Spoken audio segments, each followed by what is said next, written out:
Welcome to Off the Wall. My name is Trey. Thank you so much for taking the time to be here today. We did it. We made it. We're about to be in the thick of it. Indoor football season is upon us. The IFL kicks off this weekend, and we have an IFL packed show for you. We'll do an IFL preview of the entire 2026 season with some predictions with our friend Alec Schuberth from Sports Coast to Coast. We'll go through our annual rundown of the IFL, what we're excited about, some dark horses, some exciting teams, some players that we think could be an interesting mix in the 2026 season. So we'll dive into all that with Alec. And then we're also going to be joined by Jared Widman, who is the president of business operations for the IFL. We'll talk through some of the streaming news that has popped up over the past week as we inch closer and closer day by day into season kickoff this Saturday, March 14th. So we'll get all that ironed out. We'll get all that out in the air. We'll talk through it all, and he'll provide some clarity on some questions I know people have had on how all of this has transpired so far. So great chat with Alec, great chat with Jared. Excited to dive into that. But before we do any of that, it's time for social plugs. That's right. If you don't already, please make sure you're following us on all of our socials at Off the Wall FB, F as in foot, B as in ball. Off the Wall FB. We're on Instagram, X/Twitter, TikTok. We're on Facebook as well. So go give us a follow on there if you're active there. If you're watching on YouTube, hello. Thank you for being here. Hope you like the indoor war whiteboard. Please make sure you're liking the episode, subscribing to the channel, and then who do you think is going to win the IFL National Championship this year? We let our predictions be known a little bit later on in the episode, but I would love to hear what you think. So let your predictions fly in the comments and let me know where your head is at with it. But if you're listening on Spotify or Apple Podcasts, thank you for doing that as well. Please make sure you're liking the show and rating it 5 stars preferably. But hey, as usual, do you? I trust your judgment. Make good choices always. Offthewallfb.com. We'll be doing some prediction or I guess picks for this upcoming weekend for the IFL slate coming up. Then we'll be full steam ahead with the season and all the blogs that come with it as well. RoyalRetros.com. We've got the Royal Retros affiliate link in the description below. Use code Off the Wall for 10% off your purchase. And let me know what you end up getting. They got some really cool throwback defunct football league merch as well as AF1 stuff on there as well. So go check that out. And again, let me know what you end up getting if you do browse through there and save a little bit of cash with code Off the Wall. So we've got a ton of info to dive into today. A lot of ball being talked with Alec and a lot of business being talked with Jared. So here is the conversation on the state of streaming, the state of the IFL heading into 2026 with Jared Widman. All right, we are days away from the Indoor Football League kicking off their season, and the dust is finally starting to settle on everything heading into the IFL season. We've got Jared Widman on the show, who is the president of the IFL's business division and has been in the mix with a ton of stuff, to put it lightly, this offseason, and he's going to help talk through some things and where they're at now and answer some fan-submitted questions. So, Jared, we completed the long offseason. We made it. Now it's time for some football. How are things in your world? Things are heating up. I just got off a red eye yesterday. I'm getting on a plane tomorrow, headed up to New York to do some IFL Cup press. And then I'm jumping on a plane later that night, headed to Indianapolis to go to Fisher's Freight this Saturday. 3 days away, IFL football. Yeah, it's both very easy to believe and hard to believe that the season is here, just because it's like we waited so long and we were patient and it got here. So good for us. Good for us. Good for us. It seems like yesterday I saw you in Tucson for the championship game. Right. And for your fans here, I have some breaking news. I think Off the Wall fans are going to like this a lot. I am pleased to announce that Trey is the newest IFL content partner for the league, and I think I'm going to see you in Fishers this Saturday. Is that correct? That's right. Yeah, you'll see me in Fishers, and I'm super excited to work a little bit further in depth with the Indoor Football League, and this upcoming season is going to be a very fun one. So, I'm very excited to get even further into the weeds with you guys, and just looking forward to growing the game and. Humbled to be able to partner with you guys in an official capacity. So I appreciate Absolutely. We love the work you do for the sport as a whole. You always got a positive message, and we couldn't think of a better guy to be involved, especially with the big games we got coming up. The first game ever on Yahoo Sports. Yahoo's sending their team there. I'm going to get Trey involved with the guys. It's very exciting. If you watch Football 301 on Yahoo today, they did a whole segment on the IFL. Commissioner Tryon's going to be on for Yahoo Sports Daily, their biggest show. And the host of that is Jason Fitz and Caroline Fenton, who will be on site with you at Fishers. Yeah. Yeah, I'm excited to meet them and chop it up with them. But before we dive into There's a lot to dive into. There's a lot to dive into. Whoever's listening to this, I cannot understate how easy it is to access the Yahoo Sports Network. Like I just uploaded a video not too long ago on X about a 20-second tutorial on how to download the app, how to do it. So if you haven't already, go to Yahoo Sports. I think it's yahoosports.tv. And there's so many different ways you can access this. So after the interview, after this is done, go figure out how easy it is to access this. And I think people will be pleasantly surprised. But touching on that, not only is it Yahoo Sports TV, sorry to interrupt you. If you go to yahoosports.com, 24 hours a day, whatever is airing on the network is live on your screen, right on their homepage. You click it, it's there. If you're watching now, they're running L-Bar and commercial ads for all our games for the first 3 weeks. Yeah. Well, if you tune in now, you see like on the banner on the side and the ticker, it's all IFL everything. Yeah. It's awesome to see. I'm like, let's go. It's here. So that webpage coincidentally gets 113 million unique visitors a month. Every one of them is exposed to a Chupacabra's logo and a Sugar Skulls logo, and they see the Fisher's Freight coming this Saturday. Yeah. Yeah, such an exciting time. But I wanted to get you in here to shed some light on some of the recent announcements and kind of get a lay of the land heading into the IFL season here and get a better understanding of how all this came to fruition. So absolutely. Big off season. Go ahead. I said, I think the fans get an idea of what happened since the last time I saw you to today. Yeah. We'll put everybody up to speed and I'll answer any questions you got. 100%. Yeah. Well, we've got Yahoo Sports, as you mentioned, kicking off the season this Saturday, March 14th. And we were originally going to have the FanDuel Sports Network as well, but with them slated to shut down, the league decided to pivot a little bit. And a question I've seen on socials and I've received is, like, why didn't the league jump ship earlier when things were starting to come to light about this? Was there a path where it was looking like things might have still worked out, but it just wasn't in the cards? Or how did that work out from your end? Absolutely. So you guys saw we announced in December we were working with FanDuel Sports Network. It's a deal that took months to put together. At the time, they represent 29 Major League Baseball, NHL, and NBA teams. And there was some scuttlebutt that they may be changing the way they bring baseball to the world, but the way baseball is brought to the world is changing a lot of places. I can't speak highly enough about the people at FanDuel. They're wonderful people. The way the media is consumed in this country, the way RSNs are consumed is changing. They fully expected to get through 2026, and we thought we'd evaluate after our game in August of 26. Mm-hmm. Unfortunately, we got a call about 3.5-4 weeks ago that said, guys, we're not sure if we're going to be able to be in business after week 5. Week 5 is when the NBA regular season ends. Mm-hmm. So we were faced with a situation here. Do we put our games on? And something that this industry has been plagued by is changes midway through the season, and that's something we have prided ourselves on not doing. So we had a couple other offers before we signed FanDuel, and we started talking to another 1 or 2 companies. Yahoo came to us and they said, listen, we want more games. We're the secondary package now. How do we get more games? We want your Sunday night package. We want your championship game. So the first thing we did is a partner, as I've explained, like Yahoo, is tremendous to work with. Their worldwide reach, it's like nothing this sport has ever seen. We immediately pivoted to the premium package on Yahoo. And then that last week is one of the reasons I just got back on a red eye. You've seen that we announced 55 games on Overnght. And I'm happy to say, I'm proud to say, it is the largest media rights deal in the history of our sport. And I'll go into what that means for our fans, what that means for our league in a little while. But it is the perfect combination of the games on Yahoo, easily accessible anywhere you want, and a thriving, growing network who is eager and chomping to get into American football and is going to do everything possible. I'll tell you some of the things that are coming with Overnght to make it just as easy as Yahoo to see.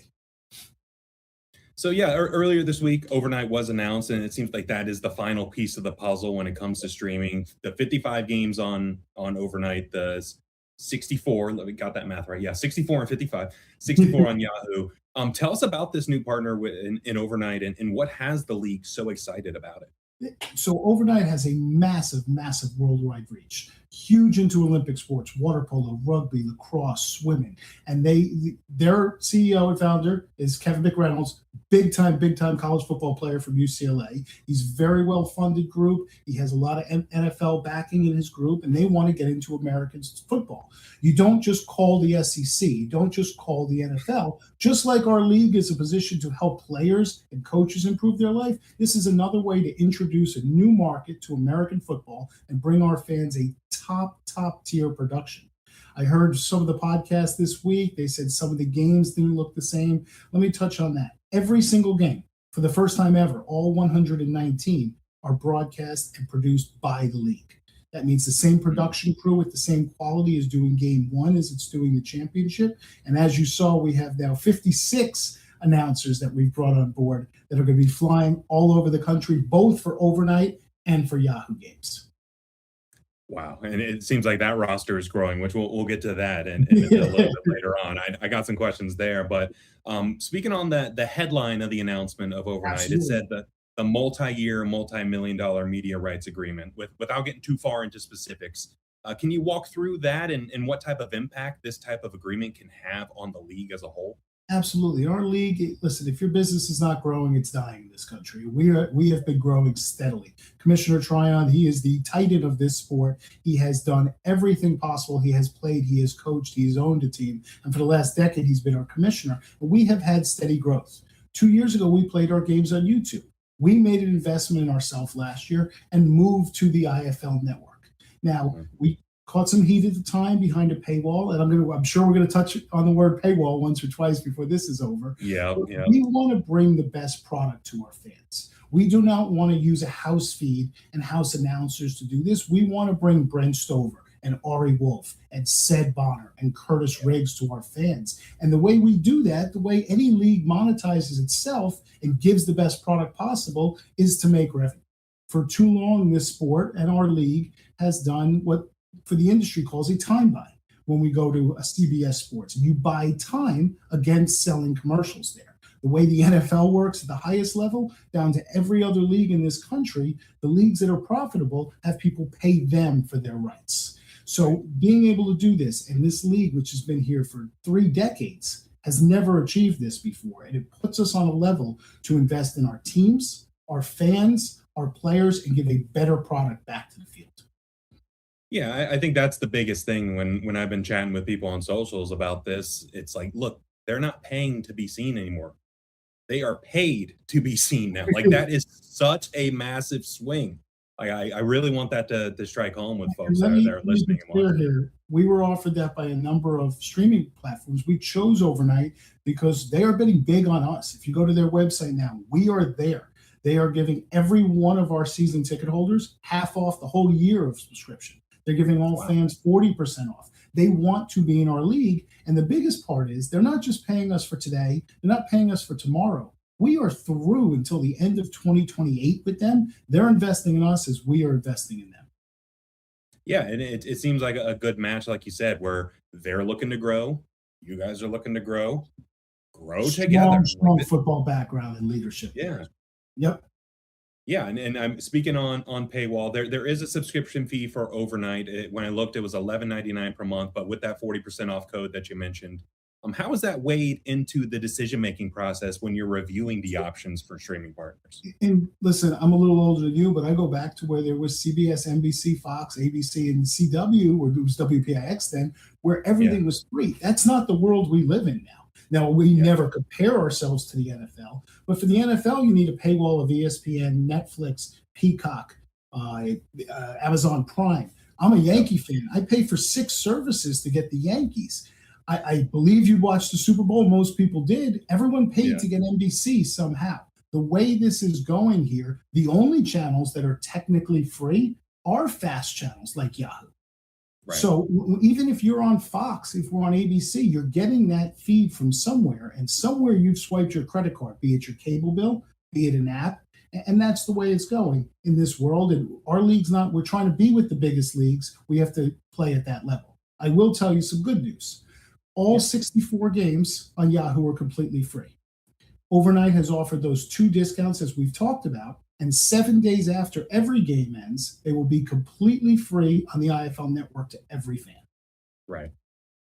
Yeah, and that was another piece of news that came out this week, is that the IFL Network is coming back. It is going to be the free digital home of the IFL in 2026. I mean, tell us about what's in store for that, and what folks can expect to see on there. The IFL Network, as I mentioned, 7 days later, will have all 119 of our games. It is going to be our new content hub, where the IFL podcast starring Eric Van Beek and Brent Stover is going to be on there each week. A lot of our team pregame shows will be on there, different content. And of course, something our diehards love, our full library of games. Oh, yeah. I love digging into an old game, just a random week 13 game from 2024. Give it to me. I need it. You guys right now. Yeah. Let me touch on a couple more Overnght things for you. I want to be how you could get it and where it's going. If you remember, the Yahoo Network just launched in August, and it's on every platform now. So Overnght is available on all supported iOS and Android devices. Apple TV, Apple Play, Android, and Google TV are going to be released any day. They're hoping to have that done by next week, week 2 at the latest. And Amazon Prime and Roku should be out by mid-season when they have the IFL Cup. They have 2 of the IFL Cup games.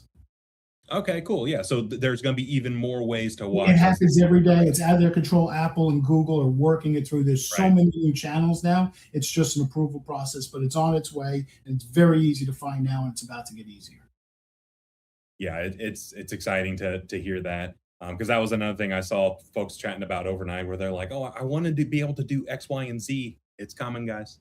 It's coming. And I'll tell you this, on Overnght, with the discount, it comes out to $7.20. Give it a shot. Besides our games, you have huge amounts of content worldwide, and they have top-tier announcers. It's beautiful content. It's done in high definition. I think you're going to love it. And the game alone on Sunday, it's the IFL Hall of Fame game. It's Vegas. It's Green Bay. It's a rematch. That game that came down to 3 inches, it's worth its weight in gold by itself. Yeah. Yeah, the last time they played, pretty good. Pretty good game. You and I were there, yeah. Yeah. Well, in that same article where the IFL Network was announced, it was coming back. It mentions the IFL Network played a critical role in the digital growth during 2025. Absolutely. What were some of those specific successes that you guys were able to build off of for the season that's about to kick off in a couple of days? We were blown away at how many of our fans signed up for the whole year package, then re-signed up for the playoff package.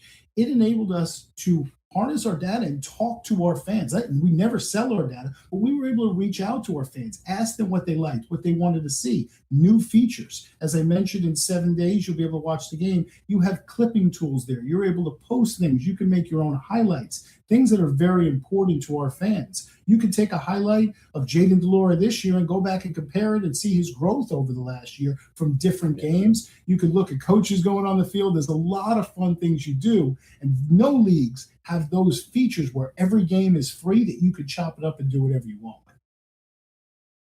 Yeah, the IFL Network sounds like it's going to get even better than it was last year. And if you haven't already checked it out, go there now. Go check it out. The IFL Network is completely free to register for. It's completely free for every fan. And a little insider tidbit as a friend of the show, don't be surprised if the IFL Network has its own standalone package in 2027.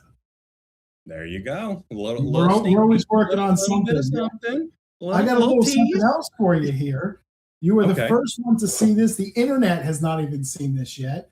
We have the Yahoo and the Overnght mic flags that'll be on display this weekend. Hey. Designed by yours truly, Eric Van Beek, our COO. These will be on the mics at the field this weekend and through all the games throughout August. Let's go. Look at that. An exclusive break on all. There we go. Where else are you going to see that? So speaking of those, go ahead. I was saying, I'm sure your fans got some questions for me. What do they got? I'm an open book. Yeah, the main thing was about the Overnght and how that came to be, and what specifically made Overnght the overwhelming choice versus some of the other folks that were in the mix. Overnight's leadership was first and foremost. Kevin McReynolds has been thriving in this business, a UCLA star, and he gets football. He's backed by NFL football coaches. They want to be in football. There's a couple other networks, I'm not going to mention them, who say, we just need content. We need live sports content. We didn't want to be live sports content. We want football content. Our fans are football fans. The indoor war and the fight for the 50 is what goes on between March and August, and we wanted somebody who was going to dive into that. If you notice, our broadcast teams are not random soccer announcers or random basketball announcers. They are football guys. They know our sport. And they were a network who came to us and said, not only are we going to take care of this production for you, but we're going to make sure you use the people that we've spent months building. That was a very important part of this for us. Okay, so part of that expanded roster is some folks that already have some affiliation with Overnght as well? Overnght will have some of their team on there, but all the broadcasters we previously announced, not a single one that changed. All 56 of them. So my team has heard me mention this. We have 119 games, which comes out to 357 broadcaster slots. Every game has a play-by-play analyst and sideline. Every one of them is traveling, flying in across the country. We were able to keep all 357 jobs secured, and they will be here for the season and hopefully well beyond that. Yeah, again, going through that list, you mentioned football guys. I was like, man, you're not kidding. Like the Mark May, I've talked about this before, but Mark Bay being on the list is massive for me. Yeah, like I grew up watching him on ESPN, and the fact that he little known fact, he called some arena ball back in the day. Absolutely. So he's familiar with the game too. So like someone like him, Lincoln Kennedy. We got another big surprise next week from that. You're gonna look back and you're gonna know him. Let me touch on Mark. Mark's out in Arizona. Yeah. Obviously, we have a big presence out there. Mark's not only going to do some games for us, Mark's going to be on the pregame desk with Curtis Riggs and Sed Bonner for the championship game as well. Wow, that's awesome. So when you get Mark breaking down stuff at halftime, we might throw helmet stickers on there. Who knows what's going to happen? Yeah, no kidding. God, very, very exciting times here. I just wanted to talk a little bit more about the broadcast team, and I know we've talked before about some of the names that have been added into the mix. Is there anybody that hasn't been published out yet that you can talk about? There's two changes real quick I think you're going to be very happy with. Obviously, Brent Stover's the voice of our league. He's doing 28 games. Brent is everywhere. You're going to see Brent on March Madness. You're going to see him on the Final Four. Brent just got two huge gigs at NASCAR at Talladega. So Brent's going to miss a couple games this year. But luckily for us and luckily for our fans, we have Ari Wolf ready to go. So Ari Wolf and Sed Bonner back in the booth together, and they're going to be doing the Sunday, April 26th game of Tucson in San Diego. And then what is shaping up is one of the biggest games of the year, the Rattlers going to Vegas. Ari Wolf, Sed Bonner on the call, Bonner in the booth for an Arizona game. It's going to be a big one. Yeah, that's incredible. Well, I'm super excited for the season ahead, and very excited to chop it up with you this Saturday in Fishers. Going to be make my way up there. Do you have a message for IFL fans before the season kicks off here? IFL fans, we have worked incredibly hard for you. Our front office has grown. Our teams have grown. You're going to see a whole new look on their field. We have the best fields in the world. Our dash-up boards are all redone. New jerseys this year. We've got the Chupacabras in New Mexico. We've got the Pirates down in Orlando. I know you're a big Orlando Pirate fan from day one.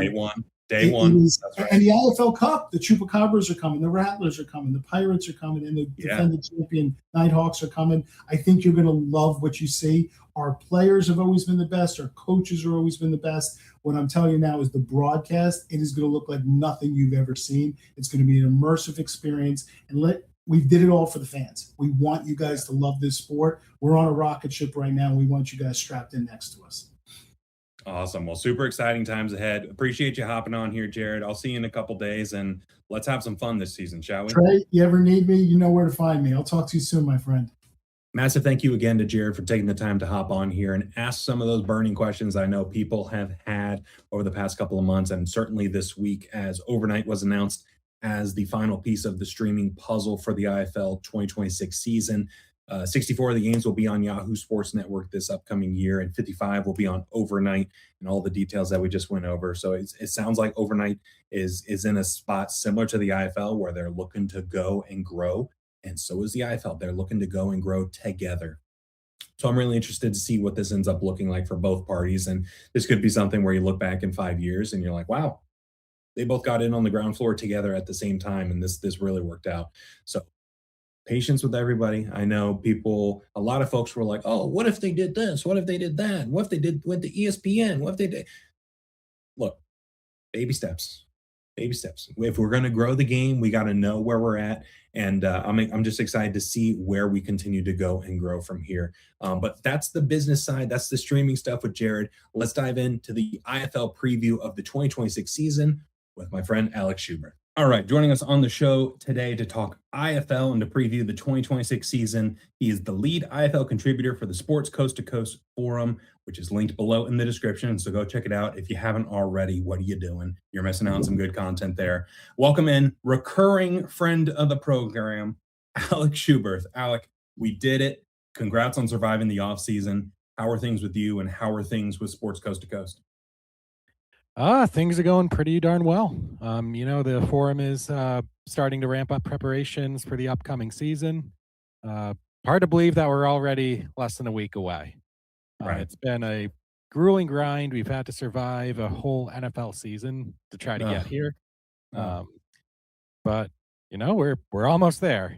And again, thanks for inviting me to join in. I know last year we had some pretty solid fun times here.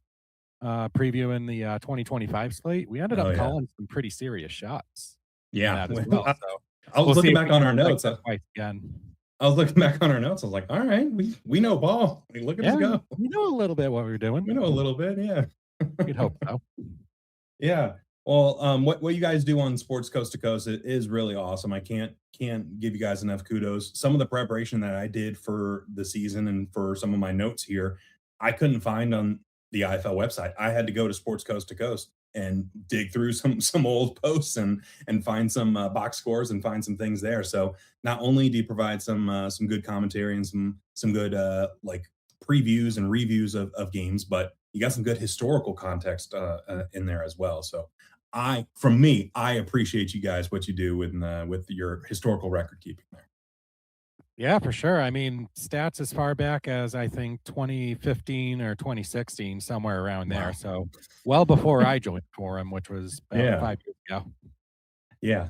Well, that is linked below. So everybody, you can pause this and go check it out, then come back, or you could just do it after, whatever floats your boat. But let's get this thing started, Alec. Let's start things off. Let's get the table set. Before we can eat dinner, we got to set the table for the IFL season here. 14 teams in 2025.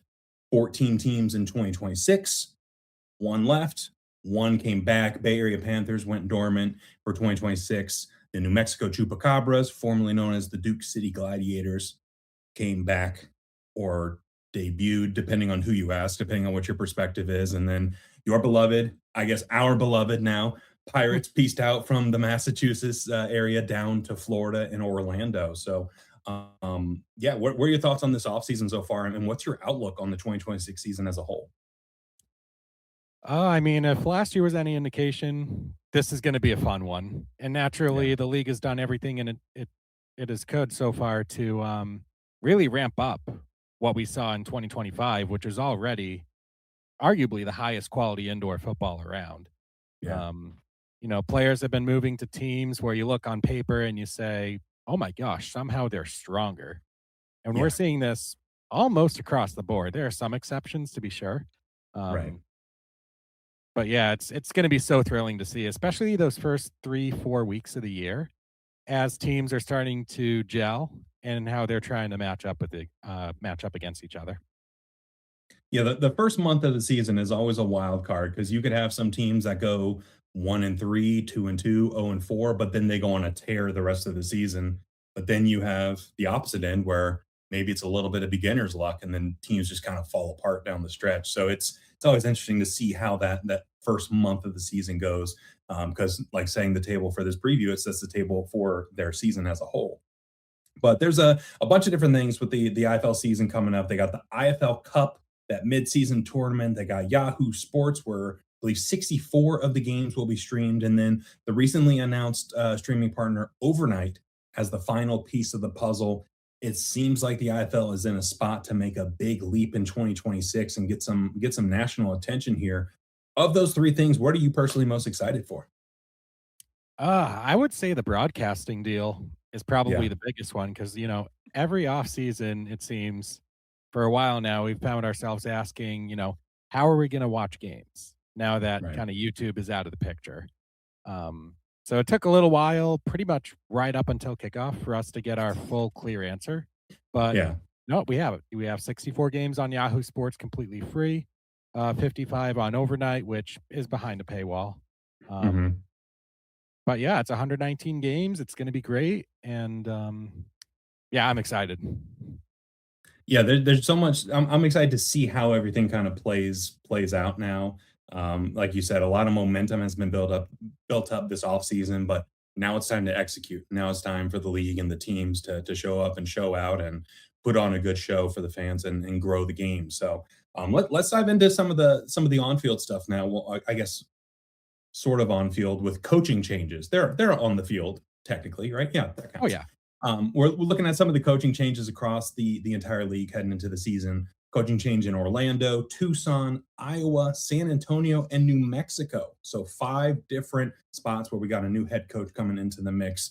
Starting in Orlando, the Orlando Pirates getting Rob Keefe, really defensive-minded coach, motivator, championship-winning coach. But then you look at the assistant coach staff that he has. It's a good one. It's a good one with Les Moss as the O-line coach, Rod Windsor at offensive coordinator, EJ Burt, defensive quality control. You probably know the Pirates the best out of all these teams. What do you think about the fit that Rob Keefe is down in Orlando? I mean, ever since they moved to Orlando, it's a match made in heaven, right? Keefe Yeah, had countless years head coaching the OG Orlando Predators of the Arena Football League. So, in terms of the indoor football landscape in Central Florida, amongst coaches, he's probably like the icon. right. And you look at his track record of what he's done with Bay Area, he had 26 regular season wins across the past 2 seasons with Bay Area. And Pretty now good. he's bringing that expert strategy type of mind Yeah. down to Orlando to try to help the Pirates put together a bounce back season. So definitely kudos to Jawad Yateem and the rest of the ownership group for bringing in a top notch head coach, which now the only question is, do they retain that guy for more than a year, which is something that the franchise has not yet done. Yeah, it's one of those immovable object versus unstoppable force things where Pirates have yet to have a repeat head coach, but if there's anybody you want to have as a repeat head coach, it's Coach Keefe. Like he's the guy, right? Oh yeah. So yeah, it's especially with him living in Orlando permanently, like it could not have been a better situation for all parties involved. But a couple of other teams that we talked about, Tucson and Iowa, I wanted to dive into. Tucson, they got Rayshawn Kaiser as their head coach now. He was defensive coordinator last year. What do you think about them bringing back Kaiser in that head coaching role? You know, he's going to provide a very clear voice for Yeah. that new look Tucson team. I remember I had a chance to actually speak to Kaiser at one point a couple years ago when he took the same position with the Pirates for the 2022 season. And you just got the feel from that conversation that this guy means business. He Yeah. certainly did as a defensive back in the AFL days. Oh yeah. And, you know, throughout his coaching career, he's been on some pretty stout squads. So if you're Tucson, you have every reason to be excited to see what Kaiser brings to the table. Yeah, fresh mindset, new ownership group. It seems like things are on the up and up in Tucson, but it seems like things can only go up in Iowa as well because it can't get much worse than what it was last year with the Barnstormers. But Coach Andre Cole coming in there, offensive-minded coach, former head coach in Frisco in 2023, 2024, offensive coordinator last year in Tulsa. Tons of experience in the indoor game. What do you think about his fit in Iowa for this upcoming season? Yeah, tons of experience, tons of success, and at the very least, Coles brings to Iowa in 2026 a fresh perspective. Right. It just seemed that things had kind of stagnated under Mogensen for the past few years in Iowa. You're talking about 9 combined wins in a 3-season span, including last year's 1-15. A little bit of a disastrous season, particularly defensively for the Right. Barnstormers. Um, but yeah, it's a new voice, a new mind in terms of, you know, where we want to bring this iconic indoor football franchise within the next year, 2 years, 3 years. I think it's a great hire for Iowa. Yeah, I think so too. I had a chance to speak with Coach Coles at the championship game last year, and I had him on the show shortly after. And I Mhm. love the moxie that he brings, and hopefully they're able to build on something good there in Iowa. And Indoor football is better when the Barnstormers are competitive and are good. So we need them competitive and good. But San Antonio, we got Coach Jonathan Bain, first-year head coach. He was the quarterback coach last year. He's an arena football vet, been around the game for over a decade, and name a city he's probably played in it. He's bringing over defensive coordinator Malcolm Goins as well. He was the Bay Area D-line coach last year, defensive coordinator in Frisco before that. What are your thoughts on Coach Bain? Coach Bain enters into a very interesting situation down in San Antonio. They're among the biggest wild cards in the league this season, where they've brought in a lot of veteran players, pretty much across the board at all positions. So it's going to be very interesting to see. He's in his first year as a head coach with this veteran group, so that's going to be a super interesting dynamic to see. Yeah, first-year head coaches in the indoor game, it's always they either are incredible out the gate or it takes a little time to get things going. It's not really in the middle there, right? It's either one or the other. So being that they do have a veteran-studded roster, I think wild card is the perfect way to describe them because I could see them going 11-5. I could also see them going 5-11. It's just one of those things where we're like, yeah, I believe it. Whatever you say, I believe it. And then down in New Mexico, the final head coaching spot, we got Coach Kyle Moore Brown coming off of a championship season with the Vegas Nighthawks, longtime vet of the arena game. Defensive coordinator Xavier Jackson coming with him over to Vegas. What are your thoughts on the roster and what they're building down there in Albuquerque? It's a very interesting roster, which we'll get down to in just a little bit.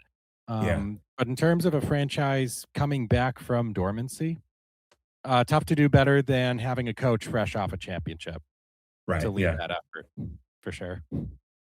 Yeah, Coach Kyle Moore Brown, he's a very lovable guy, but he can be intense at the same time. So I've seen it with my eyes. We were both there at the championship game last year. We were both there at the media day when he was announced as the head coach too. So we're coming full circle on Coach Kyle Moore Brown here. But of those 5 new head coaching hires, what do you think? Like, which one do you think is going to have the biggest impact on the team that they're with in 2026? That's an interesting question. In terms of immediate impact, you could argue Andre Coles. Granted, it's not a particularly high bar to set after a 1-15 season. But really what we look to see Iowa accomplish this season is to kind of get that competitiveness back, to have that string of games where they're very much in the conversation. And right at the end, maybe they steal away a few wins at the end. But I think if Iowa gets to like that 6 or 7 or 8 win threshold this season, that should be grounds for serious Coach of the Year consideration.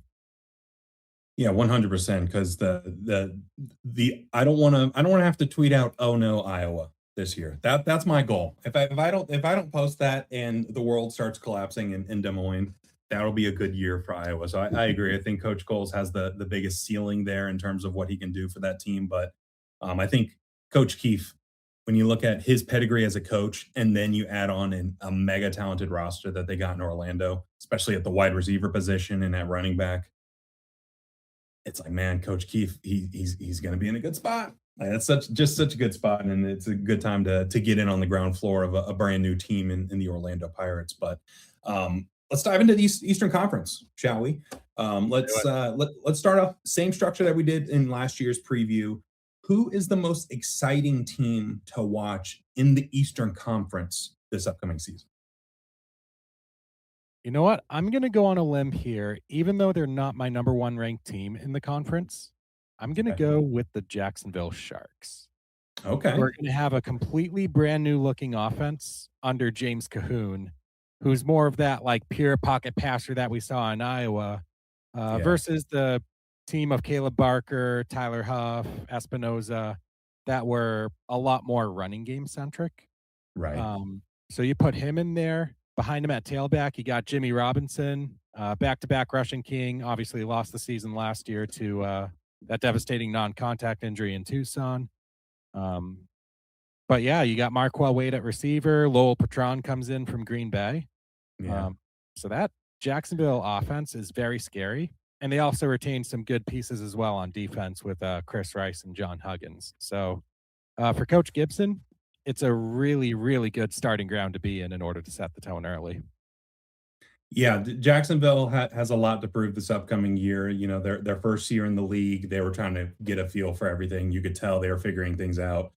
They kind of got things going towards the end of that 2024 season. 2025 got off to a hot start, had to figure some things out mid-season. So we'll see if this 2026 season can be a bit more of a complete picture for the Sharks. If they can start middle and end the season on a good note, they could be in a very good spot. But I think I know who your number one team is. I haven't looked. I didn't look. I wanted this to be an organic, authentic conversation. But to me, I think the most exciting team to watch in the East this upcoming season has got to be the Quad Cities Team Wheelers. I mean, you look at the year that they had last season, coming, one or two plays away from making the national championship game last year. And then they're running it back with a lot of that same roster and then some in 2026. You got quarterback Daquan Neal, running back Jared Ware Jr., Joe Crawl on that offensive line, Keyshawn Moore on the defensive line. Oh, yeah. And then you add the Triple Crown wide receiver Keon Williams into the mix, who led the league in receiving yards, receptions, and touchdowns last year. And then they're loading the deck on the defensive side, too. It's just a stacked roster that just screams off the page championship or bust in Moline, Illinois. Oh, it is an embarrassment of riches. And I'd be very willing to bet that if you mention the term barball in Moline, you're probably going to get some really, really mean looks. Yeah. That is the cruel nature of this IFL game and single Yep. elimination playoff formats, to be sure. Yeah. But you hit the nail right on the head. Like, this team was right there on the cusp of grabbing that Eastern Conference championship in front of their home crowd. That entire roster is completely stacked. And underscoring the importance of Daquan Neal returning to the same team for a second consecutive season, something that he Right. hasn't really done throughout this decade. Which I feel like that's going to really help the offense, pick up right where they left off. You add Williams at receiver, not to mention his acumen in the return game as well, where he was no an kidding. absolute lethal force. So you add that element to this Quad City offense, and the sky's the ceiling. No two ways around it. Yeah, this Quad City team is just going to be unbelievable. So I'm very excited to see them. But we talked about some exciting teams. What team in the East would you consider a dark horse to potentially surprise some folks this upcoming season? Consider me all aboard the freight train with the Okay. Fishers Freight. Yeah. It's another team that's had a significant portion of its roster from last year upheld. And in particular, that team from that final stretch of the season that won 5 consecutive games, most of which came against teams that eventually wound up in the playoffs, no less. The guy that I have my eye on the most is at Felix Harper with the quarterback possession. Oh, yeah. I genuinely hold belief that he's got an MVP level ceiling to him. Just from the way that he kind of passed that eye test last year. Like, he was explosive in the pocket. He could blast outside the pocket. Just making plays and making the players better around him, which that's what that MVP is all about. Right. Yeah, I think the biggest thing for Harper last year is that he didn't put the ball in harm's way. Like, he protected the ball. He got the ball to the people that can make a play. He let them make a play, and then suddenly things started to shift for that team. And yeah, I love what Fishers is doing as well. I almost had them as the answer to that number one question about exciting teams, just because that roster they're building, that defensive line looks unbelievable. And then you add on, wide receiver CJ Wyndham from that Vegas Nighthawks championship team last year to pair with JT Stokes at wide receiver. Man, it's like they are copying the formula from Vegas last year of having a shifty running back with 2 trees out at wide receiver that you could just toss the ball up and let them go get it. But I wasn't sure. My answer that first came to mind, I wasn't sure if you could consider them a dark horse considering the success of last year. But Green Bay, I think they could be considered a dark horse because of the production that they lost this offseason, right? Max Myler, going over to Arizona, Kimo Clark going over to Arizona. You look at Lowell Patron heading down to Jacksonville, like you mentioned a little bit earlier. So to me, it kind of puts them in a dark horse territory where they're going to have a lot of new faces in the mix, and a lot of those new faces are coming over from Bay Area. I think the last number we had was 9 players now that came over from the Bay Area Panthers. So the Green Bay Area Blizz Panthers are alive and real. They're a real thing. Then that defensive line with Sean Mustin and Alan Henry are back as well. And I think the biggest thing for Green Bay is that they have the continuity with the coaching staff and coordinators. And when you have that continuity, you're not swapping out every other year.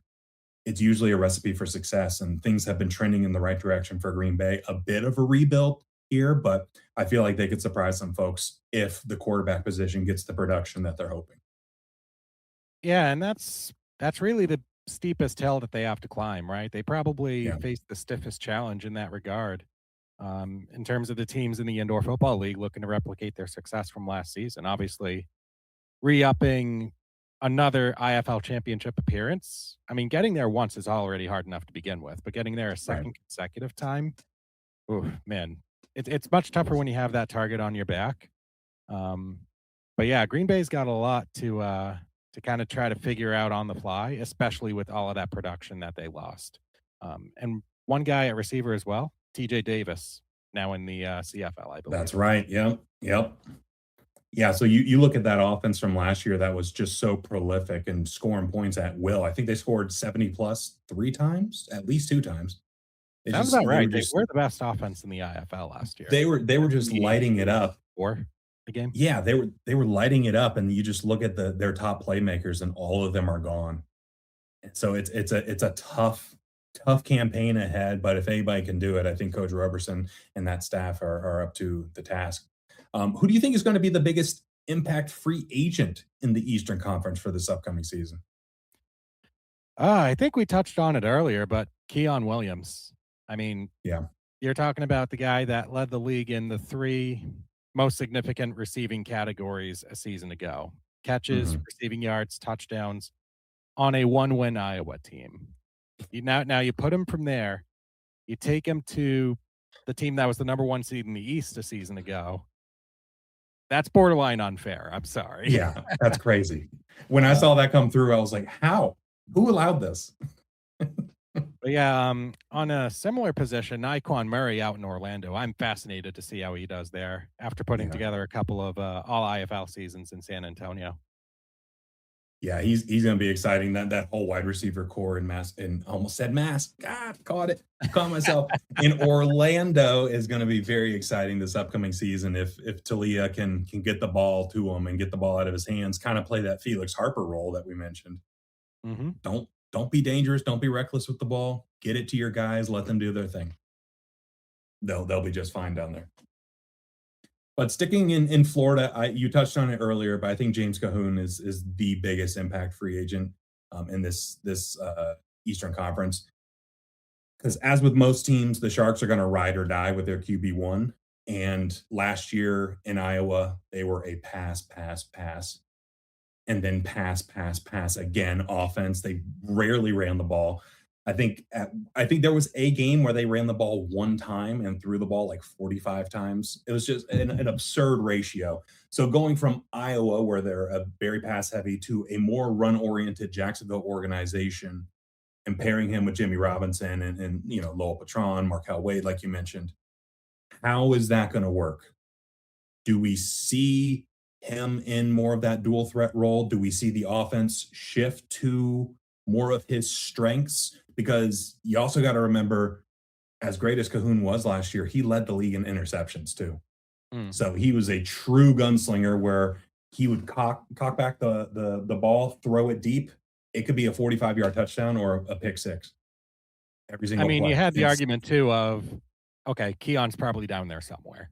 That's fair.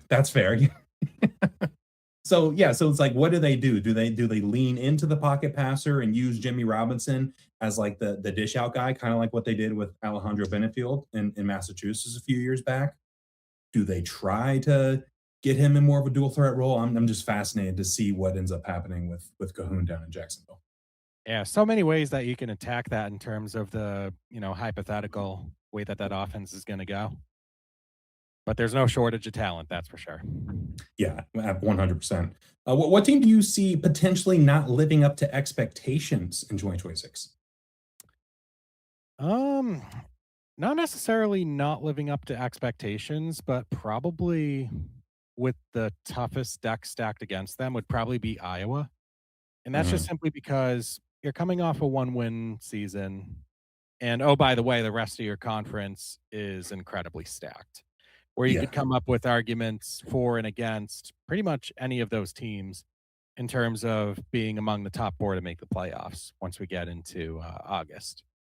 yeah. Um, Again, really what we're looking for Iowa to do is obviously improve upon that record, but Mhm. maybe make things competitive as deep into the season as you can. And once you get to, week 17 or whatever, you have like 3 or 4 games to go. If you're still in it by then, hey, anything can happen. Absolutely, yeah. You just gotta make the dance. Like, we've seen that the past couple seasons, right? You make the playoffs, you've got a fighting chance no matter where you are in the bracket. Yeah, absolutely.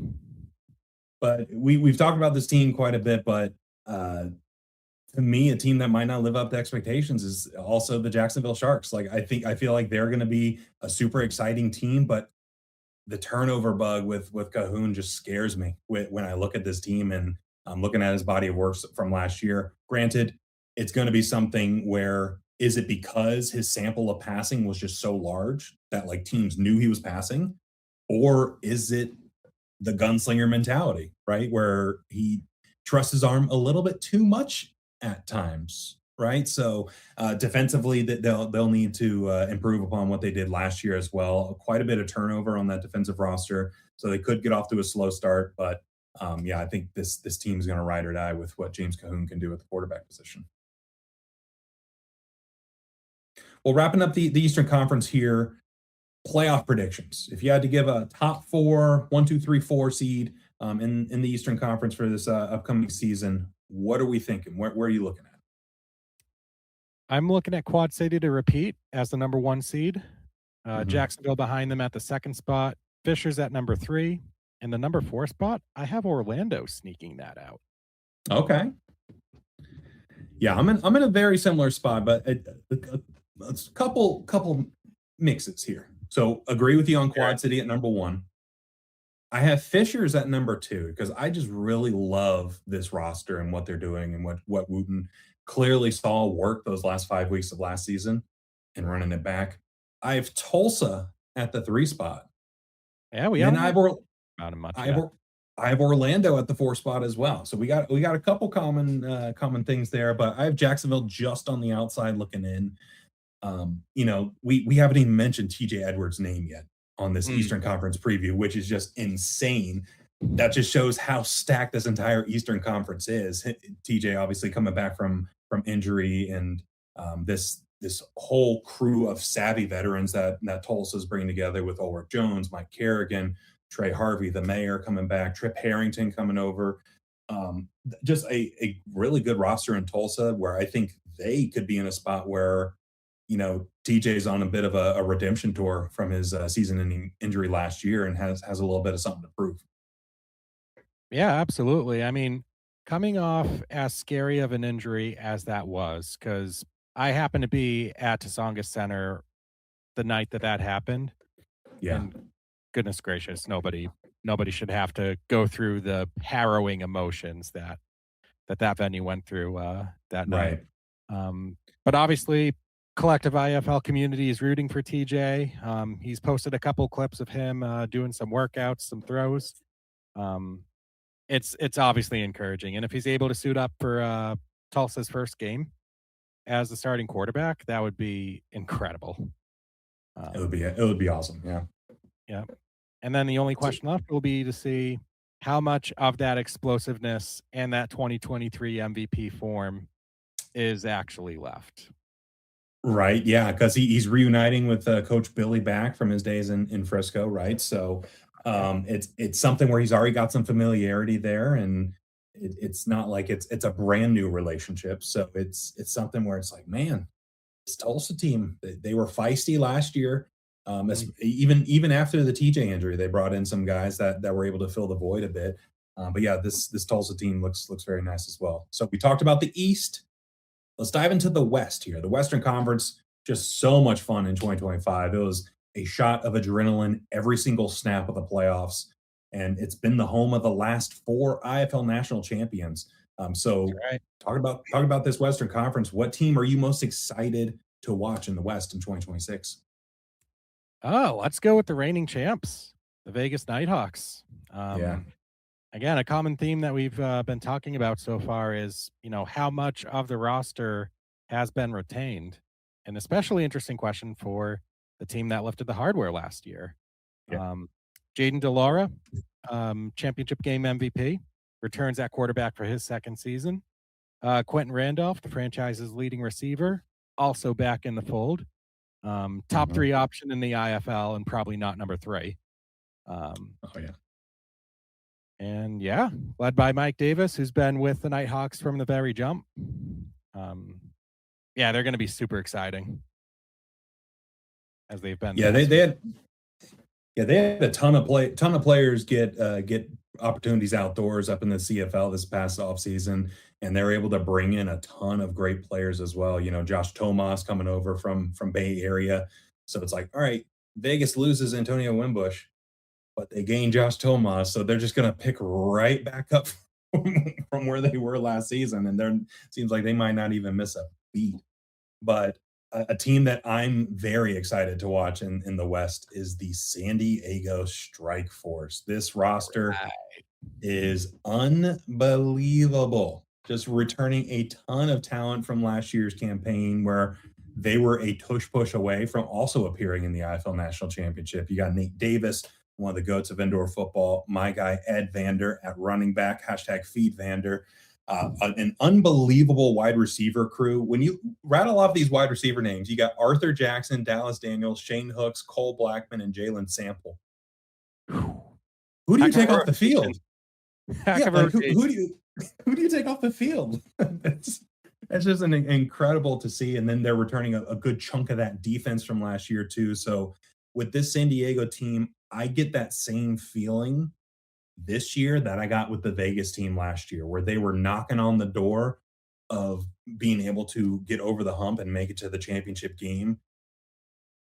Vegas was able to do it last year after coming close the year before. San Diego made the playoffs a few years ago for the first time, made it to the the Western Conference Championship game 2 years in a row, came one play away from it. It just seems like they're so close, and some of the retention that they have and some of the new pieces that they brought in, I think, can be the thing that pushes them over the edge. Yeah, they've been right there, right on the cusp. And you know what that does to a team like this? They get hungry. And when you have a coach like Taylor Jenniser, who's among the very brightest in the game, right, and among the most passionate, San Diego, they're very live to win the championship. Yeah, they're going to be such a fun team to watch. Yeah. So IFL After Dark is going to be absolute cinema this year. Appointment television. It's going to be incredible. But on the opposite end of the exciting teams, who do you consider, I guess maybe not opposite end, that might not be a good way to say it, but who do you consider a dark horse to potentially surprise some folks in the Western Conference? Let's go with the New Mexico Chupacabras. Okay. So we talked about Kyler Moore-Brown a little bit earlier. Yeah. You bring him in as the head coach after winning the championship last year with Vegas as the defensive coordinator. Yeah. But you're also bringing in a player at quarterback that was also part of that championship team, 2024 MVP, Jerome Johnson. Oh, yeah. You want a definitive building block for a franchise that's being resurrected. How about a league MVP? How does that sound? That's pretty good. That's a good start. Yeah. You're setting the tone right there with Johnson at quarterback. The defense carries one of the most interesting roster constructions that I've seen throughout the league this season. Just a bunch of guys coming from various versions of indoor football and arena football. So that's going to be very interesting to see how they adapt to the IFL game. Some of the new rules that have kind of been introduced into play there with the rulebook update this year. But yeah, I mean, To me, the West playoff spot, that fourth playoff spot, is basically wide open to anybody to take. 100%. I couldn't agree more because you look at the top three. And the Western Conference is very top heavy. I think a lot of people will admit that. Where you got Vegas, San Diego, and then Arizona. We haven't mentioned Arizona yet, so shockingly, but we will. We will. Stand down, Rattlers. Stand down. We'll get there. But yeah, you talk about that fourth spot. You can make a case for any of those four other teams in the conference to snag that spot. And like we talked about before, make the dance, and you have a shot to make some noise. But to me, a team that's could be a dark horse if things bounce their way. I like what they're doing in Tucson with the Tucson Sugar Skulls. They were not a bad team last year. They were just incredibly streaky, and they just had the misfortune of having a gauntlet of a schedule. And they were able to near the end, and injuries did not help. Yeah, they just had a tough draw, but despite that tough schedule, they did beat the Rattlers twice. So it creates a nice little rivalry for this upcoming season. But defensively, I like the crew they're putting together with Kaiser at the helm for the defense, reuniting with AJ Jackson coming over from Fishers, who Coach Kaiser has some familiarity with from his time in Omaha. Rafiq Abdul Wahid coming over from Green Bay is massive. They're bringing back a couple defensive backs from last year that played really well. Tamarian Terry coming over from Quad City. Journey Sloan from Fishers, also reuniting with Coach Kaiser. And then I don't know if you watch too much of the Arena League, but the Arena League running back Brandon Mackey, he was electric. Offensive Player of the Year. He'll be in Tucson for this upcoming season. But it all rides or dies with that quarterback spot. And that's the biggest question mark on the team for me right now. Who emerges as that QB1, and can they bring consistency to that position? Because a few years back, I think in 2024, they ran through eight starting quarterbacks. It was either 8 or 9. It was basically a new guy every other week. It was insane. Average. I was like, how are they doing this? Like, it was a miracle that they were able to have a functioning offense. So if they can get some consistency like they did last year at the quarterback position, this Tucson team can sneak up on some folks. Yeah, definitely. The roster is great. The big question, like we've said, who is the straw that stirs the drink at the quarterback spot? And are they able 100%. To do it to a level where Tucson is able to make some noise out in the West? Yeah, you just gotta land a punch on each of San Diego, Vegas, and Arizona. You don't have to sweep them the entire series. You just gotta be in the fight. Be in the fight, and you'll be in a good spot there. But looking at the landscape of the West, who do you think is going to be the biggest impact free agent signing for the teams in the Western Conference? Let's go with the reigning MVP and finally get some Arizona Rattlers talk in here. There you go. Max Myler is in at quarterback. He replaces Dalton Sneed, and he brings over a familiar friend in Kamani Clark at the running back spot. Yeah. Paired those two guys with the embarrassment of riches that the Rattlers have at that receiver position with Johannes Tyler among their top returners from last year as well. Yeah. Safe to say they probably won't miss a beat to start off this season. Yeah, nobody's more motivated than a pissed off Kevin Guy. Let's just say that. So he went out, he said, you know what? I'm taking everybody. I'm taking everybody that I want. Yeah, I totally agree. Max Myler and Kemo Clark, such a dynamic duo up in Green Bay. And it's not often you see a quarterback running back duo like that kind of travel together, but they're doing it. And if you're looking at quarterback running back duos, that's probably top 2 from last year, if not top 1, just strictly from a production standpoint. But I think there's a couple names that come to mind for me. One of them is in Arizona as well, but one of them is in Vegas, and we talked about it a little bit. Josh Tomas. He's a running back. He's a wide receiver. He's both. I think they have him. I think Bay Area had him listed as athlete towards the end of the year, just because he was all over the field in the return game as well. You look at what he was able to do on offense for that Bay Area team. Nearly 1,300 yards on offense, 29 touchdowns. And then 2 return touchdowns as well. So he was just all over the field doing everything. And it seems like if you're going to find somebody that's a good replacement for Antonio Wimbush, Josh Tomas is the guy for that. So just going to be a really good pairing on that offense with Jaden DeLora. But on the defensive side, Devin Hafford. I'm excited to see what Devin Haffer can do in Arizona because he plays really well on the defensive side of the ball, but also in that return game, he can be extremely dynamic as well. So defensively, Arizona got worked a couple times last year where I was like, what team am I watching? I'm not used to seeing the Rattlers get pushed around like this. So getting a veteran DB like him and then linebacker Hayden Hatcher coming over from Jacksonville, this Arizona team is just going to be very different on the defensive side from what we saw last year. And offensively, I don't anticipate them missing a beat. They'll be among the league's very best, as is tradition. Yeah, as is tradition. Yeah. But just like we did with the East, what team do you potentially see not living up to expectations in the Western Conference? Very similar to Iowa in the East. I look at Northern Arizona as a team that's got quite a bit to prove. For them down in Prescott Valley, last year was about pretty much creating a new roster from scratch, essentially. Yeah. Difficult to do in any sport, any league, wherever you go. So, yeah, just 2 wins a season ago, but it wasn't because they weren't competitive. Eventually, they did find their way to getting some good pieces like Ramon Atkins at quarterback, Nolan Sussel running back, Marlon Cook at wide receivers, another good one as is Kobe Smith. But you look across that roster, there's at least 4 or 5 players on both sides of the ball that really showed out and proved their worth.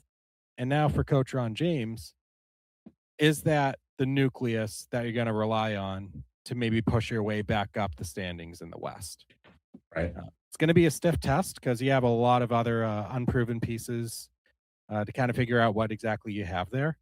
But I definitely expect an improved Northern Arizona team this season. Yeah, they're gonna be much better than they were last year because, like to your point, they weren't a bad team down the stretch. Once they got Ramon Atkins in, I was like, all right, this team is in the mix. Like this team they're in these games. They're just coming up a little bit short here or there. So I like Atkins coming back for a full season is going to be huge for them. And I love Nolan Sussel at running back. He is a big, powerful runner, and I'm excited to see what he can do if he can get more touches. But we touched on San Antonio a little bit earlier, and to me, they're in a situation where, like we talked about before, they could go 11-5. Makes sense. Checks out. They could go 5-11. Makes sense. Checks out. Like it's just a lot of moving parts all at once. Jonathan Bain, first-year head coach, dynamic group of players, but it's just a lot of change all at the same time. I think Fred Payton is good and has shown flashes of what he can do when he's at his best, but can we get that consistently over a 16-game season? So it just feels extremely top-heavy in the West. And it's going to be tough for one of these other teams to really break through, but whichever of the 4 can, would not shock me to see them make some noise in the playoffs. Yeah, after all, that number 4 versus number 1 spot, that matchup in the Western Conference, 3 straight years, 4 seed 1. There you go. There you go. Well, speaking of the playoffs, we did it for the East. Let's do it for the West now. Playoff predictions. Who's in 1 through 4 on your bracket for this 2026 season? All right. Let's set Arizona at 1, Vegas at 2, San Diego at 3, at number 4, New Mexico. We'll put the New Cats in town into the playoff field, led by that MVP quarterback, Jerome Johnson. I love to see a upbeat story, like a new team, so to speak, come back and make an instant impact. I think the Chupacabras can absolutely do it if enough breaks go their way. Right. Yeah, the New Mexico Chupacabras. They're gonna be one of the best uniforms in all of the IFL. That's for sure. At the very least, they got that going for them. But to me, I agree with 3 of the teams. So a different order here. So San Diego at number 1, Arizona at 2, Vegas at 3, and then Tucson. I think Tucson, it all rides or dies with what they're able to get out of the quarterback position, but everything else that they're building there, it seems like something where they've been on the cusp of breaking through. I thought they were going to sneak into the playoffs last year. Given how they were looking at about the midseason point, things just fell apart for them. But San Diego, I love the overall construction of their roster, bringing back a ton of production. Arizona's just reloading with all those players that we talked about. And then for Vegas, I still think Vegas is going to be very, very good, but they had a little bit more turnover roster wise than San Diego and Arizona did. But quarterback Jaden DeLaura proved that he could be a great quarterback in this league. So the fact that he's coming back and he's going to be the starter from day one, can he stay healthy for the full season? I think that'll tell the story of Vegas's 2026 campaign. Sounds good. But do you have any breakout players that come to mind that you think, all right, this guy is knocking on the door, like he's going to have a big year this upcoming season? There are a lot of good guys. Trying to think offensively who that might be. I'll go along the lines of another kind of comeback player of the year type of candidate, Jimmy Robinson. Super excited to see his return to the field, because you're talking about a guy that won back-to-back rushing titles when he was with the Massachusetts Pirates. He just brings that level of explosiveness, playmaking to whichever offense he's suiting up with. Once he went down last year for Jacksonville, you could kind of see they had to kind of scramble as they went along. Like, yes, they had Tyler King and they had a couple other guys rotate in as well. But Jimmy, at his best, is still a top 4, top 5 running back in the league in my mind. So I'm very 100% excited to see his return whenever that may be. Yeah, just because he can gash you on the running game, but then he can absolutely crush you in the passing game. Then he'll return a kick for 50 yards for a touchdown, all in the same game. So he is just such a dynamic playmaker. So if he can make a full comeback this upcoming season, that would be huge. But yeah, a couple names that jump off the page for me. We already touched on Nolan Susel, what he is, and he's just a big, solid running back that has a surprising breakaway speed with him. But I'm excited to see Jimmy Smith as well. Over in Tulsa. He's one that's been bit by the injury bug badly these past couple of years, where it's like, man, he just could not get on the field. But I think he has the potential to have a really breakout season with TJ Edwards, especially at the beginning of the year, as TJ's kind of slowly getting back to being TJ. I would not be surprised to see a little bit more designed run plays in the mix for Tulsa, and if Jimmy can get in there. He has the skill set to be a really impactful player. We saw it in Frisco when he was down there and when he was healthy. And I'm excited to see what he can do in Tulsa if he can stay on the field. But do you have any MVP candidates? Let's talk MVP candidates. Who are a couple names that come to mind for you? So many good guys to choose from. Right at the top, you have to look at the guy that currently holds the crown, Max Myler. Just a guy, dual threat, can burn you in the air, can burn you on the ground, and he runs physical too. Like, you don't want to be in his way when he's charging at you at, godforsaken miles an hour or whatever. Yeah. So Myler's one guy. I also mentioned Felix Harper earlier in the year. I'm fully into Felix Harper this season. Sky high potential with a really, really good team and a good situation in Fishers. And another guy that I could see potentially making waves as well, I'd probably say Jerome Johnson again. Okay. Yeah, I mean, it's a fresh situation down there, but he has won the title before. So if enough things go their way and we see a ceiling of New Mexico that maybe we don't see right now, if that ends up blossoming, absolutely a candidate. Yeah, that makes sense. Yeah, because I'm sure he has a little bit of a chip on his shoulder as well. He's got something to prove, and I didn't check the schedule how many times they play Vegas, but I'm sure he knows exactly when they play Vegas, so he'll have some good added motivation there. But to me, it's the MVP slot is quarterback driven, just because the quarterback in the IFL is such a dynamic spot. So it feels like it's going to be a quarterback. I think Daquan Neal is obviously in a really, really good spot with what they got going on in Quad City, because he had a borderline MVP campaign last season, and then you add on Keon Williams, right? It's like, okay, you're giving him more weapons. And Nate Davis out in San Diego, He's having a fully healthy offseason, which he hasn't had for a couple of seasons now. Had a conversation with him on Off the Wall a few months back, and you could just hear the fire in his voice as he was talking. He was just ready for this. And we talked about that wide receiver room that he has and that running back that he has with him. It's just a great cast around him. And if anybody is able to get the ball out quick, it's Nate Davis. You got to get a stopwatch out to see how long he has the ball in his hands, because he'll snap it, get rid of it in less than a second. It's incredible to see. But if there was a non-quarterback that I think could be in contention for MVP, I think you got to look down in Orlando and maybe look at Puka Williams.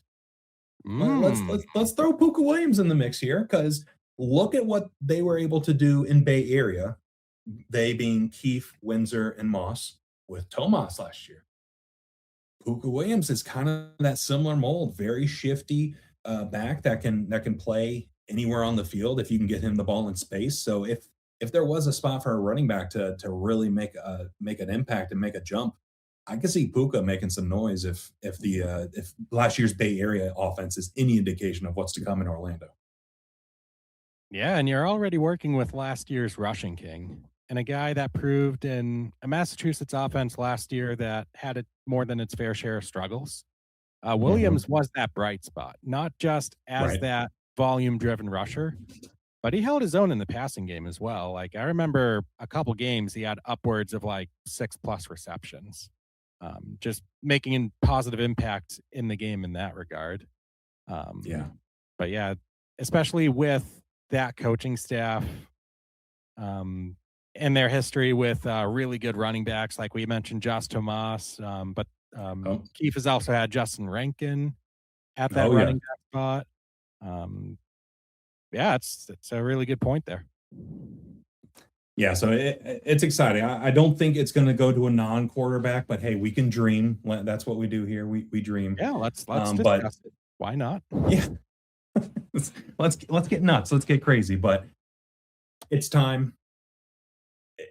This next part is going to be clipped. It's going to be reposted for months and months and months. So let's get our thinking caps on here. Preseason IFL Championship prediction. What two teams are making it to the title game in Tucson, and what is going to be the outcome? The way that I like to view this is now year 5 with this current playoff format, right? Top 4 in the East, top 4 in the West. Would you believe me if I told you no number 1 seed has even made the IFL National Championship game yet? That's pretty crazy to think about. There have been some very, very good regular season teams. That parity, but the point is, I believe that streak ends this season. I do believe a 1 seed gets in. I believe it's going to be Quad City from the East, but I think San Diego will meet up with them, and San Diego wins the IFL National Championship. That's my 6-month out crystal ball prediction. I hate that I agree with you. I'm in lockstep with you. 100%. I hate that we have the same matchup. Honestly, looking at these rosters, San Diego and Quad City, to me, they jump off the page, and they just give me this feeling of like they were so close last year, and they retained just enough to retain or to continue where they left off, but then added just enough freshness to be able to mix things up a little bit and potentially get over the edge. And based on my playoffs, it would be 1 seed versus 1 seed. So if the streak breaks, we might be in for a chalk playoffs this year, unlike the past 3 or 4 years of the IFL. So I totally agree with you. I think San Diego, Quad City, I also agree. I think San Diego is in a good spot to be able to take that championship game. I think you're looking at it's going to be a high scoring one between those two offenses, but it's also something where both of those defenses are opportunistic as well. So I don't think we'll see quite the 60-60 game that we saw last year with Vegas and Green Bay, but I could easily see this being like a 50-42, 50-44 type of game in San Diego's favor. But yeah, we're fire up the graphic. We're both on the same brainwave with that, and yeah, this upcoming season is going to be just so exciting. And the long off season is over. We got the Quad City Steamrollers and the Fishers Freight kicking off this upcoming weekend on Saturday, and then we got the Hall of Fame game between Vegas and Green Bay right after that. So exciting times ahead. And where can people follow you, Alec, and Sports Coast to Coast on social media? So as far as Sports Coast to Coast, I know they're up on X, also on Blue Sky for fans of that platform. Okay. Me individually, I'm also on X. Handle is Shuby the Sharp. So if you want to give me a follow and check out some of my content that I have there, that'd be pretty cool. Yeah, absolutely. We'll have you link down below. So if you're watching this, just scroll down just a hair, just a smidge right there, and go give Alec a follow. Are you doing Wager Wednesdays this upcoming season? Yes, sir. Awesome. So yeah, so definitely tune in for Wager Wednesdays, where Alec previews the lines for the weekend and gives his thoughts and goes very in depth with his analytics throughout the year as well. So when I do my picks, I look over at Alec and I see, all right, do my over unders match Alec's over and unders? If they do, okay, we're on the same way. If they don't, I'm assuming I'm wrong because Alec is usually very spot on with this type of stuff. So yeah, very exciting season ahead, and yeah, well, I'm sure we'll hop on a Wager Wednesdays this upcoming season. But any words for IFL fans out there before we get out of here? Buckle up. That's pretty much it at this point. We're almost there. But once Saturday 5 p.m. Eastern hits, we're gonna be pure bliss. It's gonna be great. Absolute cinema. Let's go. Well, appreciate you hopping on here again, Alec. This has been fun. We'll definitely have to keep this thing going, and we'll check back in later this season. But look forward to the indoor war, and we'll see you on socials. All right. Absolutely. Thanks. And massive thank you again to Alec for taking the time to join the show. I love chopping it up with Alec. And wouldn't you know it, we have the same crystal ball prediction for the IFL National Championship and what's going to happen there. So if it happens, we're both going to look like geniuses. If it doesn't, we both curse them by having the same prediction. So if everyone's in the same boat, it's probably sinking.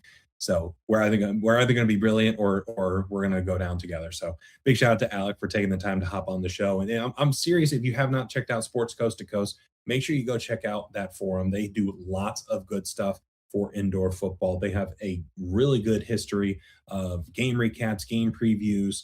Alec does a ton of betting picks and all that stuff. He does a lot of historical record keeping as well on that site. So Sports Coast to Coast, go check it out. Link is in the description if you haven't already. But again, thank you, Alec. Let's enjoy some ball, shall we? Again, a big IFL episode for this week, heading into IFL Week 1. Off the Wall will be in attendance at Fishers for the Quad City Fishers game. So if you will be at Fishers, come let me know. Come say hi. I have a bunch of stickers to give out to all the folks that come by and say hi and come chat it up with me. I've had a few people reach out already and be like, hey, let's meet up. Would love to do that. Shouldn't be hard to find there. So going to be doing all sorts of stuff pre-game, mid-game, and post-game at Fisher. So I'm very excited for this. This is going to be a very cool experience. I'm just so pumped to check out a game at Fisher's. That environment looked electric last season in their inaugural year, and I'm excited to check it out in person, and got some cool things planned with the team, with some players, and maybe some off the wall goofy content along the way. But we did dive into a little bit further of a preview of this weekend's games on Arena Football Weekly, a weekly show that we've started up with Adam Pelletier, dear friend of the program, dear friend of the show, that I've connected with him over the past couple of years throughout the arena ball and indoor football landscape. So go check that out if you want a deeper preview of this weekend's games, as well as a recap of the NAL games from last week as well. So yeah, that's the show. Thank you so much for taking the time to check it out. Please let me know in the comments who you think is going to win the IFL National Championship game this year. Let your voice be heard. We'll look back on this come the third week of August, and we'll be able to look back and say, like, did Sea Dog correctly predict the answer? Did World of Football correctly predict the answer? Did Project Superfan correctly predict who was going to win the IFL National Championship? I have a feeling I know what he would pick. But yeah, throw it in the comments and let me know. If you don't already, please make sure you're following us on socials at Off the Wall FB, F as in foot, B as in ball, Off the Wall FB, TikTok, X/Twitter, Instagram, all that stuff. So go make sure you're following us on there and engaging in the conversation. Again, a fun weekend of activities planned in Fishers, and it's gonna be really nice to connect with a bunch of folks. And I highly suggest tuning into the socials for what we got going on. If you're watching on YouTube, thank you so much for doing that. Please make sure you like, comment, subscribing.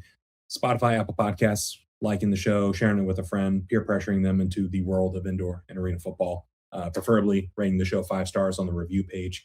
And yeah, let's continue to grow this thing out. We are about to be in the season. We're about to be up to our eyeballs in all the indoor football that we can take, and I'm very excited for it. So there's only 24 hours in a day. The fact that you chose to spend about an hour and a half here listening to the show, watching the show means a lot heading into the IFL season. Let's have a time. Let's have a weekend. Let's have a great week 1 of IFL, great week 2 of NAL, and yeah, we'll see you on socials, and take care. Have a great rest of your week.